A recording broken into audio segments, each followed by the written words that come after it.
This video is brought to you by the Dragon Slayer. Be sure to check out our website for additional articles, videos, and commentary.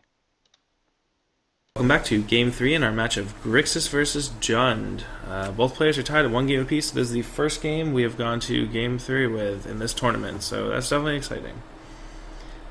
Looks like, I don't know what I see in Brian's hand. I don't see a lot. I see a Grim Lavamancer and a Colligan's Command. That's not bad, Yeah, right? That's pretty good.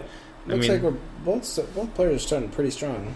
So we have Nick fetching, going to, I assume, 17, casting that Delver of Secrets there. Yeah, well, I mean, I would maybe think maybe an island. That could be. We have the Blood Moon. We do have Blood Moon. We'll see if he kept in. I also saw an Engineer Explosives in there, so that's pretty good. Interesting. Oh, yeah. Yep, one of. Yep. Okay, so he's definitely setting up for that late game Blood Moon, which is probably fine. It turns off the Raging Ravine, so that's good. So let's see what Brian's got going on here. Here we go. We're fetching away. I mean, I don't think we cast the Grim Lavamancer right away until we make sure that we definitely have 2 cards in our yard. But I mean, we'll definitely have that next turn, probably, right? I think I would do it now because, okay, we're going Confidant. I don't know if I would agree with that. I think maybe I would have just kept the Lavamancer because I know for a fact I would have probably at that point had 2 cards in the yard and then shoot down the Delver if it could turn into Ancestral Elaboration, which it just did. Yeah, true. So, and I don't believe Nick runs any sort of bounce or anything, so I mean, I guess maybe if he's waiting on the if there's a bolt coming in his way. Yeah, that's true. So you have Nick probing his hand. I mean, he gains full information here. We have Kitchen Finks, Colligan's Command, Grim Lavamancer, Dark Confidant, and is that a Scavenging Ooze? Yes. Looks like it, right? Yep, Scavenging Ooze. Scavenging Ooze seems really good in this matchup. Yeah. I mean, definitely taking care of that graveyard is pretty significant. I remember playing playing the other player that has the Grixis Delver deck. The Scavenging Ooze was a champion when I played against him. It was for sure. It just shut down everything, especially with the Snapcaster mages. It really just shut the deck down. Oh yeah, I can imagine. So Brian's going to take 3 here from a Delver's Secrets, dropping down to 16. And untap with Dark Confidant trigger. Perfect. That's a well-timed Black Wave Cliffs. So I mean, we have 3 mana now. We don't know if Nick has any counter magic in hand at all, do we? I don't believe he does. I mean, at this point, I would just try to ram it in anyway. I mean, it looks like top card there might have been a mana leak. So we got Grim Lavamancer. I mean, see, Nick has a good amount of tools at hand here. I mean, he probably has a ton of removal spells. He has at least 1 Murderous Cut. He can always draw into the Lightning Bolts, so maybe, Lavamancer has a whole turn to react to it. That's a good amount of time. Mm-hmm. So Brian's going to get it for 2 here, dropping Nick to 15. And here comes a Scavenging Ooze. So it's establishing a pretty good board. That's the thing I've noticed with this kind of decks is, like you said, with very tempo based. So having a lot of small creatures that do have very good utility is hard. Of course, countering the Scavenging Ooze, definitely the play there. I think it's, out of all those creatures, I do feel like Scavenging Ooze is probably the worst of the bunch. Yeah, probably. Excuse me, I did misspeak there before. That was a Watery Grave, so Nick's actually going to be dropping down to 13 because he did shock himself when that land entered. There we go. So, again, targeting himself with the Thought Scour, and I don't know if that's the play all the time. I feel like he's just sort of doing it to do it, maybe? I mean, increasing his delve. I think that's fine. I think that's definitely what you want to do here. Because, I mean, at the very least, Thought Scour can be looked at as like a Dark Ritual. That's true. Because it does put 2 in the yard for Delve plus itself. That's 1 mana, Delve 3, basically. The one thing here, though, is he's putting Murderous Cut on... Oh, no, that's Grim Angler. Okay. See, at this point, I would have just kept... Because, I don't know, I think if he was going to bolt, he would have bolted already. Mm-hmm. So I would have just added a mana with the mountain instead of keeping it up. It's some sort of threat. I don't know. That's true. I feel like if he's going to bolt, he was going to definitely bolt at that pivotal time on his turn before the Lavamancer was activated. Yeah, that's true.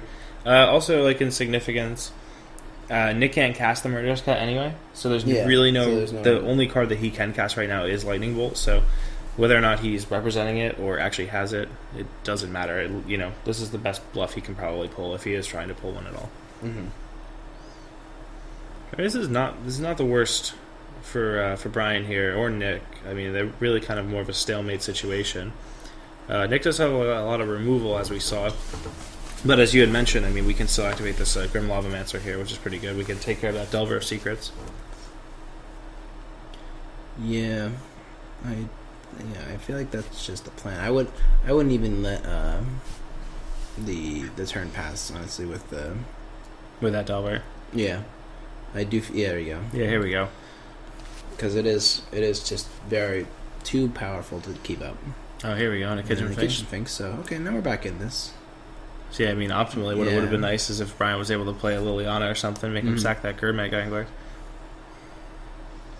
So, and see, like, this is what I'm talking about with he drew a Snapcaster Mage, and potential anything he could have kept in the yard with the Snapcaster Mage. So good of Snap Serum Vision, Snap Bolt, Snap Probe. Yeah, that might have been a very hasty play. It looks like on this probe, Brian's going to be revealing a Dark Confidant, Colgan's Command, and a Fetch Land and a Raging Ravine.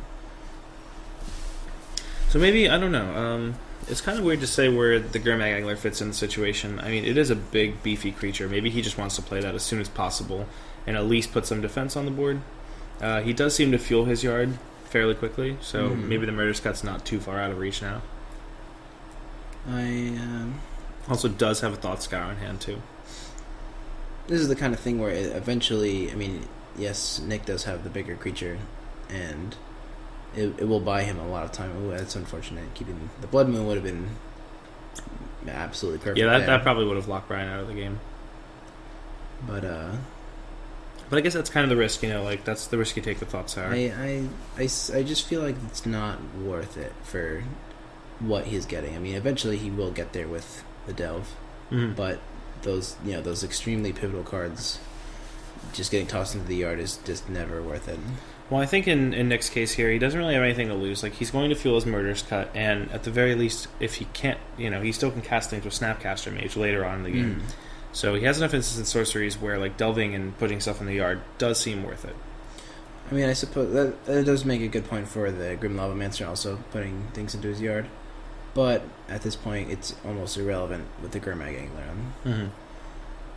Because I mean, for me, I would have Thought Scoured, draw, and then make Brian mill 2. So that would have milled Inquisition, would have gotten him the Blood Moon, and then snap back the Thought Scour. Right, but that's a series of very high weird probabilities. But I do feel like, I don't know. I just also, do you really want to risk putting 2 more cards in the yard, giving him the ability to activate Lavamancer again? Well, at this point, I don't feel like it's that big of a threat because now the Insectile Aberration's gone. It doesn't really matter too much. I mean, he's going to be shocking him a turn, which is, as you said before, it's a little kind of a grind maybe for the Grixis decks, but I do feel like eventually he would have gotten to some sort of merge because he does have the cut. Yeah, he does have cut still. Yeah, so I mean, if that was going to be a problem, he really would have been able to get that out. That's true. And here we see Inquisition from Brian. Not sure if Nick has any responses to this. Maybe cast Snapcaster Thought Scour. Or... Yeah. I do feel like, I mean, it's questionable, really, what to do here. See, I don't know if he wants to even cast a Snapcaster here, because even though he gains value off whatever spell he flashes back, that Grim Lavamancer can potentially eat it up. Because once that Inquisition resolves, it's going to go to the yard. But it looks like Nick's going to go ahead and target, though. I mean, the value in itself is sort of redirecting. I mean, anytime you can redirect anything away from your face, especially when you can't gain life. That's true. It's always nice. Yeah, it's definitely true. The only problem is once Brian finds one kill spell to do with that Gurmag Angler, it's going to be lights out for Nick. That's true. And he does run he runs Terminate and all the Liliana bound. Yeah, and then also, as we mentioned, if Nick does get into that weird bind, I'm not sure if Brian kept in any number of Olivia or Chandra, but those can definitely deal with the Angler in some way, at least make it not block or take the Angler late game. Now, is he attacking with the Angler, or why is the Angler attacked? Brian got in with a Dark Confidant. We're in main 2 with him casting Inquisition, and Nick is responding with a Snapcaster Mage. Right. And it looks like he just didn't care. So he's going to take the Serum Visions, and he has Murderous Cut in hand. Now, I wouldn't be surprised if Brian just pulls the trigger on the Lavamancer here and gets rid of the Snapcaster Mage, but seeing what he has in hand, maybe it doesn't really matter. You know, all he has is Murderous Cut. He can respond to that if he wants to. Yeah. And like I said before, he's I would definitely try to save the cut for something really, really big. Like, I mean, the Ravine is also a thing, because as soon as he gets rid of that Grimag Angler, he's going to just try, I'm assuming he's going to try to drop the biggest threat he can. Because I think the Lavamancer is sort of relevant. And there you go, now he's got the Blood Moon, So this is actually a pretty good draw for Nick. He's got another turn before he can actually play it, and it also depends. He looks like he split it, keeping Blood Moon on top and pushing the Bolt. That's an interesting play from Nick. I don't know if I would have actually pushed the Lightning Bolt. It seems like it interacts with everything on Brian's board, including the Raging Ravine, assuming that the Blood Moon gets Abrupt Decayed or something like that. So I don't know if that was the best play, but I mean, who knows? Yeah, I agree. I mean, because I agree with you. I would have probably kept the Bolt on top as well. Yeah, it just seems like the Bolt is so much right now, given Brian's current board state. I mean, it does. I mean, cause especially with the Blood Moon, that's huge. Oh yeah, definitely. I mean, if he locks that one, then if he went to Blood Moon, and then went to Murderous Cut, the Lavamancer, essentially Brian's board is locked out. Yep, absolutely. And I guess the sooner he casts Blood Moon, the better. So maybe it really doesn't matter. I mean, maybe he thinks that his board is good enough to deal with what Brian's board is, and if he can Blood Moon, he'll lock him out of the game. Going for the Murderous Cut on the Kitchen Finks, which I don't agree with at all. Yeah, I think probably his best bet. He pushed the Bolt, so yeah, we know that all he has that he knows he's drawing is a Blood Moon. So really, I don't know if that's good or not, because then Brian can just activate this Lavamancer fairly frequently. Again, we don't really know everything that's in his hand. He does have Colligan's Command, I think, still in his hand, doesn't he? When does Persist trigger? That Persist did trigger already. Oh, okay. All right. Yep. So we have a Colligan's Command here from him. Yep. So he's bringing back the kitchen things. So that was a pretty neat play from Brian. That was a block from a Grim Lavamancer and an activation to deal 3 damage to the Grimag Angler, and a Colligan's Command to finish it off. And on top of that, he was able to recur the Kitchen Finks. Damnation seems, I would say it's a little questionable, honestly. Damnation's an interesting thing here, because I think that Remand is still very good to have in this deck against Brian, including Mana Leak.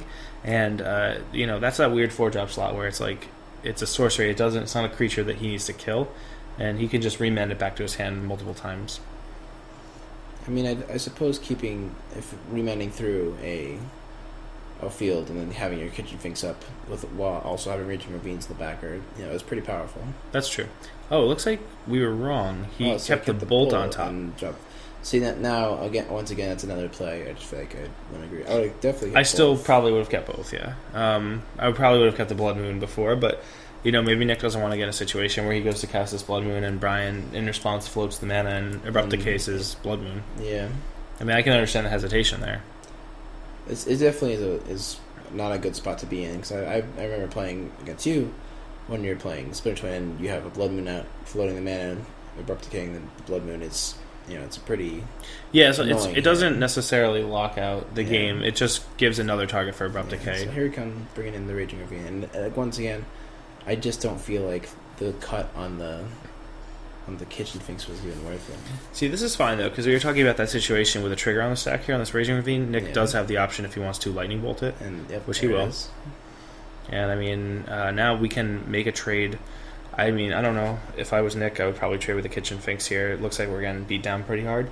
But again, I don't. It's very hard to tell. Yeah, I mean, I think I probably would have done the Confidant myself as well, just because getting more cards is for your opponent is never good, but it's just hard to say where this match is really going. Yeah, that's a good point here. I mean, Nick does know that he has Damnation in hand, so maybe Nick just doesn't care. That being said, though, why would he not cast? Right. Why would he not block the Finks, put the Persist on it, and then force Brian to Damnation? He'll lose his Finks and Confidant at that point. I don't feel like Nick is in a good enough position to force anyone to do any Damnations.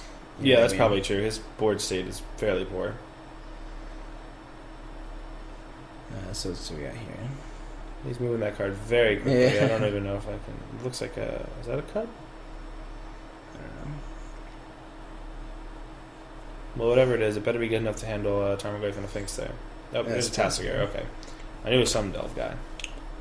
Well, definitely, yeah. Yeah, Tassiger is one of those cards that just shifts a match, again, pretty quickly, because from going down to pretty much almost dying to, an actually decent wall. Yeah, this isn't bad too, because now Nick can even activate the Tassiger if he really needs to put some stuff in the graveyard and maybe even recur like a Lightning Bolt or a Kill spell. Now, if I remember it, Brian has the Olivia in his hand, Yes. so this is actually not a good spot for Nick.